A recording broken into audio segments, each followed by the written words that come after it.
प्रिय छात्र एवं छात्राएं, सुप्रभात।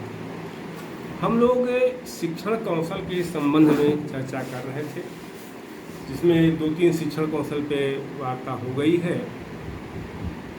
वो है प्रश्न कौशल है, प्रस्तावना कौशल है, उद्देश्य लेखन कौशल है या जो है श्यामपट कौशल है। इन समस्त बिंदुओं पे चर्चा हम लोग कर चुके हैं। आज का जो हमारा विषय है वो है दृष्टांत कौशल, यानी उदाहरण सहित दृष्टांत कौशल क्या होता है। जैसे कहने का आशय यहाँ ये है कि कक्षा में कठिन विचार, अमूर्त तथ्य और भावों को शिक्षक सरल बना के रखता है।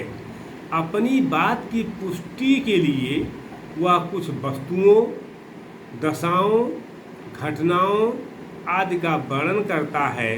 इनके संबंध में छात्रों को भी कुछ न कुछ बोलने का अवसर मिलता है या कुछ ज्ञान रहता है।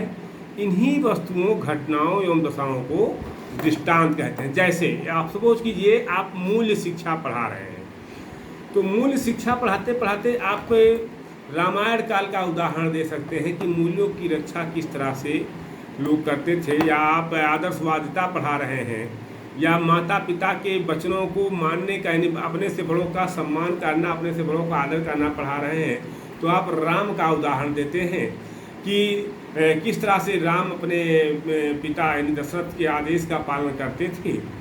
कि एक तरफ राज तिलक की तैयारी हो रही थी, राजसी वस्त्र में थे और केवल मुकुट पहनना बाकी था, और वही आदेश होता है पिता का कि आपको राज सिंहासन नहीं मिलेगा, आपको वनवास जाना होगा।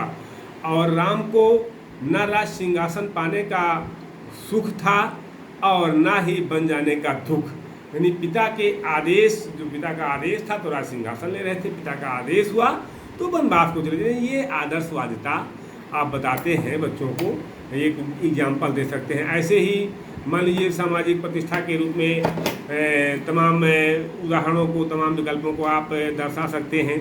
तो कहने का आशय यहाँ ये है कि उदाहरण देने से अभिप्राय पाठ्य वस्तु को चित्र, तुलना, उपमा, रेखा चित्र, ग्राफ आदि के द्वारा स्पष्ट कर बोधगम्य बनाना है, यानी बालक अच्छे ढंग से उसको समझ सके।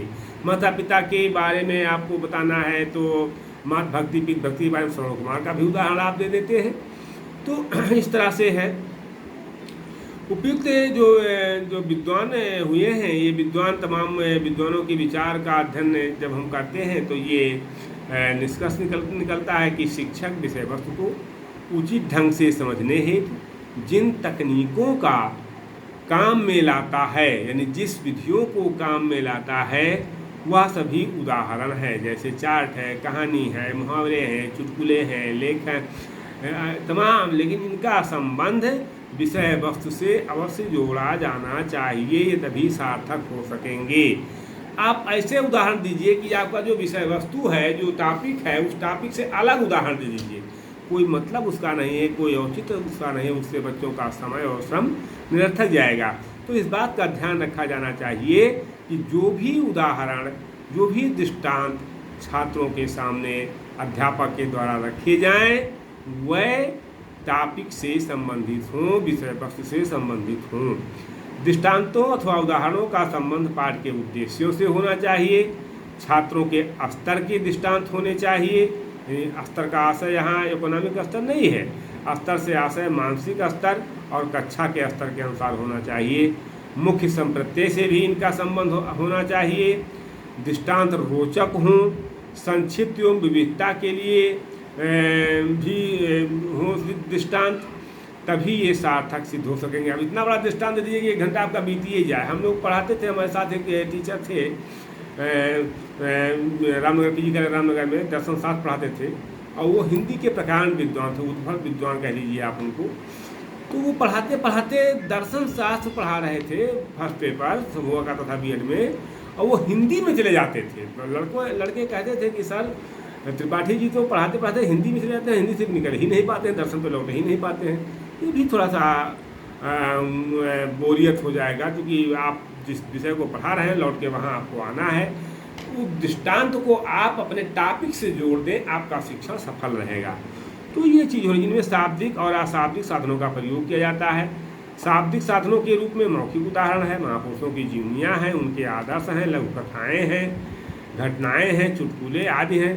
अशाब्दिक साधनों के रूप में वस्तुएँ हैं, जैसे मतपेटी है, या जो है राजनीतिक दलों के सिंबल हैं, तिरंगा झंडा है, या अन्य राष्ट्रीय चिन्ह हैं, या भारतीय राष्ट्रीय चिन्ह है, अशोक स्तंभ है। इसके अतिरिक्त मॉडल है, चार्ट है, इन सब का भी प्रयोग हम दृष्टांत के रूप में कर सकते हैं, जिससे बालक को हम अपनी बात को अच्छी तरह से समझा सकें, बता सकें। अब इसमें दृष्टांत कौशल के जो घटक हैं, उन घटकों में दृष्टांत अथवा उदाहरणों की संख्या समुचित होनी चाहिए, उदाहरण सरल एवं सुगम होने चाहिए, दृष्टांत की प्रासंगिकता हो, अप्रासंगिक दृष्टांत नहीं देना चाहिए, दृष्टांतों में रोचकता हो, दृष्टांत जिसमें छात्रों की सहभागिता होनी चाहिए, छात्रों के स्तर के अनुकूल हो और पाठ्य के विकास में सहायक हो। अगर ऐसी बात है, ये सब चीज़ें हैं, तो वो दृष्टांत सार्थक होगा और बच्चों को समझने में सहायता मिलेगी। तो हम यहीं से अपनी बात को समाप्त करते हैं, फिर हम आगे चर्चा करेंगे कि दृष्टांत कौशल क्या है, अनुशीलन कौशल क्या है, इन सब पर अभी चर्चा बाकी है, इन सब पर हम चर्चा करेंगे। आपको वीडियो अच्छा लगा हो तो लाइक और सब्सक्राइब जरूर कीजिएगा। बहुत बहुत धन्यवाद।